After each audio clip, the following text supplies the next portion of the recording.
back to ET Energy World. I'm your host Himanshi Tiwari and we are joining you from the India Energy Week 2025. Right now I'm joined by Kumar Shanker, who is the Managing Director at Maharashtra Natural Gas Limited.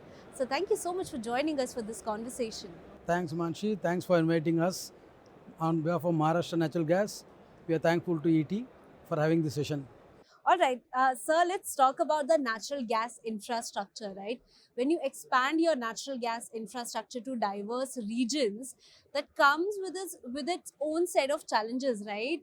So let's start by understanding what are those challenges and also how do you sort of address these obstacles?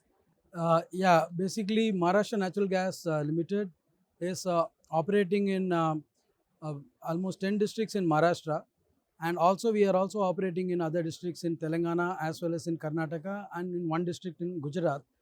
But when it comes for infrastructure expansion across all these states, the number of clearances are there. So that's part of our occupation that we need to take clearances. But there are some typical challenges related to Maharashtra because Maharashtra is a monsoon prone state, and so for almost 6 months our work gets stopped and then we don't get clearances to work during the monsoon period. So that's one major challenge. So what we try to address there is that we try to plan in advance. So during the remaining 6 month window, our full workforce is deployed and then we try to advance with the available window.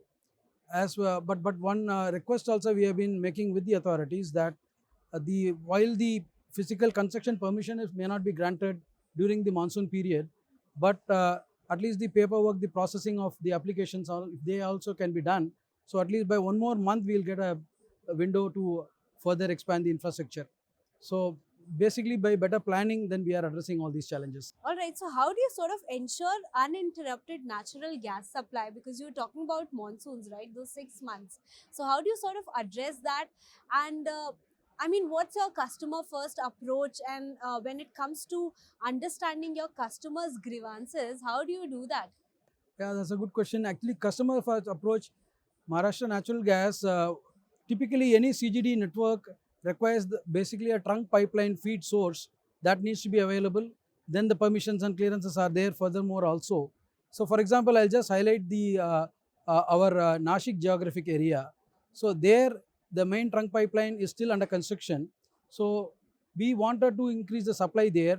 So we have established Southeast Asia's largest LNG come LCNG station there, where LNG gas in the liquefied form by truck tankers we are bringing in from Dahej as well as from Dabhol up to Nashik, and there we have got the capacity and almost 2 lakh per day quantities we are serving, and we are also expanding the capacity of that place. So we know that it is a bit challenging to manage entire city gas operations through LNG LCNG mode, but we are investing continuously in increasing the upgrading the infrastructure.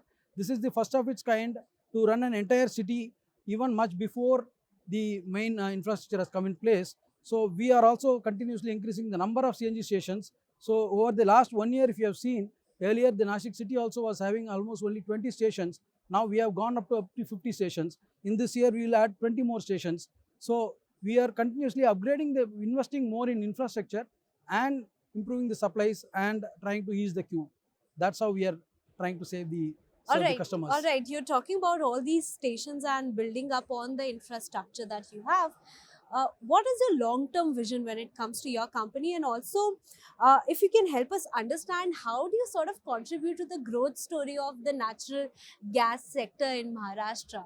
Okay, first I'll answer the second one first. Larger growth story of natural gas.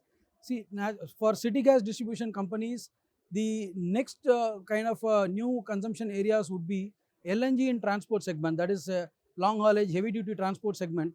That's one major area where LNG, auto LNG is going to be a big replacement for diesel.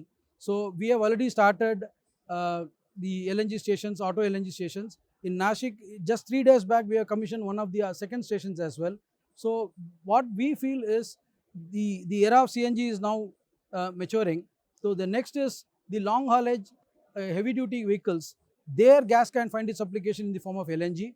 So that we are now focusing to take overall for the sector, gas has to find its application.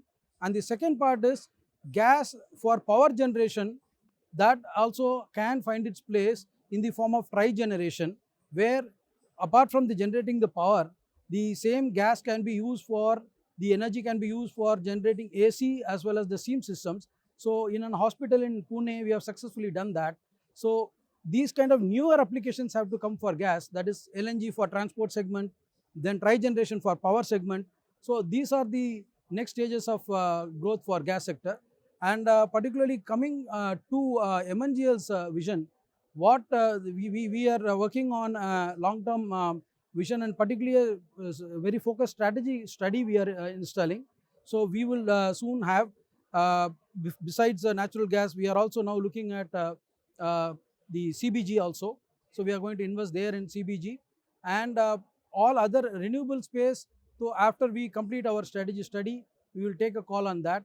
So these are the broader thing. One is growing in your own areas of operations, plus expanding in LNG and even in trigeneration, then going forward into CBG and other sectors. All right, so in this event, we are all talking about the energy transition, the global energy transition, right? And natural gas, of course, has its own role to play in the India's energy transition story. So, according to you, where are we currently and what are we looking for in the upcoming few years? Yeah, that's again a good question. See, if you look at the larger picture globally, coal and oil put together, they contribute around 65% of the total energy mix. Whereas in India, coal and oil contribute more than 80% of our energy mix. So somewhere I feel that the coal and oil will slowly have to be replaced by the other cleaner alternatives. And gas, I think, is ideally positioned because gas can replace coal and oil in almost all its applications, both economically, be it transport segment, be it industrial segment. So every, even cooking fuel. So the gas can find its application. It can replace coal and oil in almost all their applications. So with government strong focus and push for improving these the share of gas from 6% to 15% in the coming years. So I feel first the gas would find its space to replace coal and oil. So coal and oil will, I feel, maybe in 5 years down the line, it may come to 75%.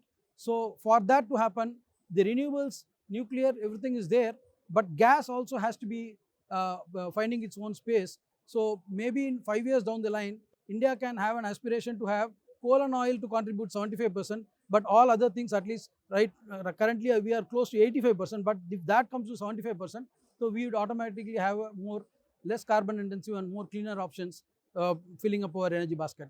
All right, so thank you so much for answering all those questions. It was really an insightful discussion. Thanks a lot. All right, and to Thank our you. viewers, stay tuned for many more such conversations only at ET Energy World.